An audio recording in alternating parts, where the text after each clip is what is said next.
Iran কি গোপনে পারমাণবিক বোমার শেষ ধাপে পৌঁছে গেছে?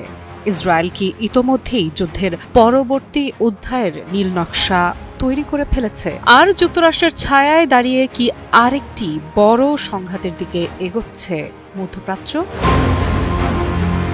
ইরানকে এবার আর শুধু সতর্ক করেনি ইসরায়েল, দিয়েছে সরাসরি হুঁশিয়ারি। ইসরায়েলের গোয়েন্দা সংস্থা মোসাদের প্রধান ডেভিড বার্নিয়ে স্পষ্ট ভাষায় জানিয়ে দিয়েছেন, ইরান যেন তার পারমাণবিক কর্মসূচি পুনরায় চালু করতে না পারে সেটা ইসরায়েলের দায়িত্ব।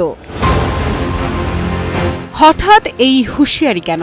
12 দিনের যুদ্ধের 6 মাস পর হঠাৎ করে এত কড়া বার্তা, এর নেপথ্যে কি নতুন কোনো গোয়েন্দা তথ্য রয়েছে? জেরুজালেমে মোসাদের সদস্যদের সম্মাননা প্রদান অনুষ্ঠানে বক্তব্য রাখতে গিয়ে এসব কথাই বলেন বার্নিয়ে। তিনি বলেন, ইরান এমন মাত্রায় ইউরেনিয়াম সমৃদ্ধ করেছে যার কোনো ব্যাখ্যা নেই পারমাণবিক অস্ত্র তৈরির লক্ষ্য ছাড়া। তার দাবি, সুযোগ পেলেই ইরান মুহূর্তের মধ্যেই অস্ত্র তৈরির পথে এগিয়ে যাবে।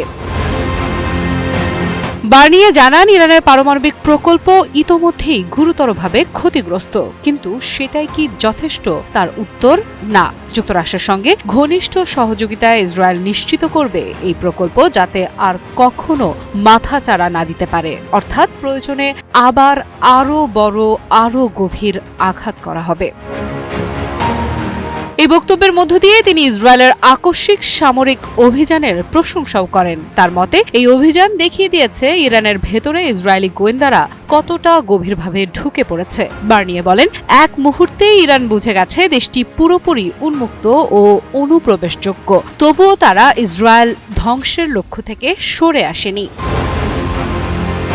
এই অবস্থায় কূটনীতি কি শুধু সময় কেনার কৌশল? মোসাদ প্রধান কূটনৈতিক সমাধান নিয়েও সরাসরি সন্দেহ প্রকাশ করেন। তার ভাষায়, ইরান আবারও বিশ্বকে বিভ্রান্ত করে একটি খারাপ পারমাণবিক চুক্তি চাপিয়ে দিতে চায়। তার ভাষায়, আর ইসরায়েল তা হতে দেবে না। তাহলে কি আরেকটি পরমাণু চুক্তি ভেস্তে যেতে চলেছে? পশ্চিমা দেশগুলো দীর্ঘদিন ধরে অভিযোগ করে আসছে, ইরান গোপনে পারমাণবিক অস্ত্র তৈরির চেষ্টা করছে। ইরান অস্বীকার করলেও বাস্তবতা প্রশ্ন তুলছে। শান্তিপূর্ণ কর্মসূচির আড়ালে কেন ইউরেনিয়াম সমৃদ্ধকরণ বাড়ানো হচ্ছে? কেন আন্তর্জাতিক পরিদর্শকদের বাধা দেয়া হচ্ছে? আর কেন একের পর এক ব্যালিস্টিক ক্ষেপণাস্ত্রের পরীক্ষা?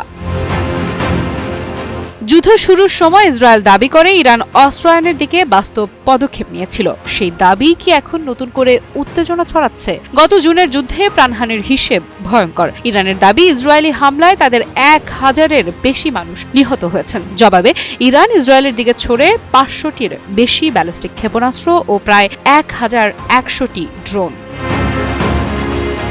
এই পাল্টাপাল্টি হামলা কি কেবল যুদ্ধ ছিল, নাকি বড় যুদ্ধের মহড়া?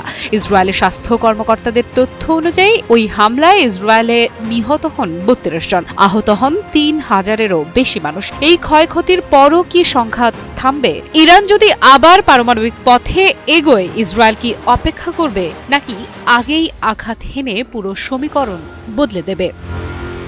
আফরিদা ইফরাত, নিউজ 24।